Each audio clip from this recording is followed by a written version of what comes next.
आणि ते बोलले की आकांक्षाच होती जी त्यांचं घर पुढे जाऊन चालवणार होती. छोटा भाऊ आहे त्याचंही शिक्षण आकांक्षाच करणार होती. पण 1 महिन्याआधी आकांक्षाला आत्महत्या करावी लागली. कशामुळं? या सरकारच्या फेलियरमुळं, या सिस्टमच्या फेलियरमुळं. आणि याच्यापेक्षा जास्त लाज वाटणारी गोष्ट मला ही वाटली. याच्यापेक्षा जास्त लाज वाटणारी गोष्ट मला ही वाटली की मुख्यमंत्री नागपुरातले,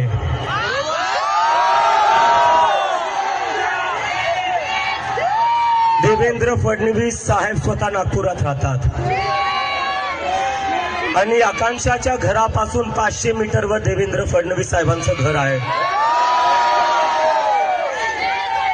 1 महिना झाला देवेंद्र फडणवीस साहेब, 1 महिना तुमच्याकडून एक फोनही गेला नाही त्या परिवाराला.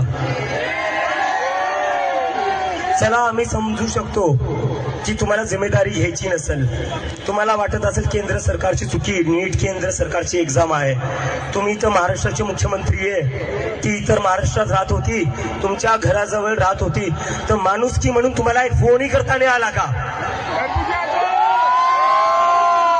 आणि त्याच्यापेक्षा लाजिरवाणी गोष्ट ही आहे की एक घरातली जी मुलगी डॉक्टर होऊ शकली असती, उद्या जाऊन तिने दुसऱ्यांचे जीव वाचवू शकले असते, तिला स्वतःचा जीव द्यावा लागलाय. तिचे वडील काम करू नाही शकत, केटरिंगचा बिझनेस करायचे, पॅरालिसिसचा अटॅक आल्यामुळे ते आता केटरिंगचा बिझनेसही नाही करू शकत, तर घर चालवू नाही शकत. देवेंद्र फडणवीस साहेब अख्ख्या महाराष्ट्राने पाहिले 50 खोकेमध्ये कसे आमदार विकत घेतल्या गेलेले.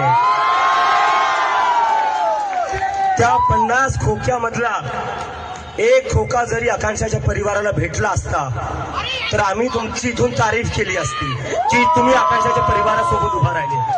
आमदार फोडायला, आमदार विकत घ्यायला, सरकार पाडायला तुमच्याकडे पैसे आहे, पण जेव्हा एक मुलगी आत्महत्या करते तिच्या घरच्यांना द्यायला तुमच्याकडे 10 लाखही नाहीये.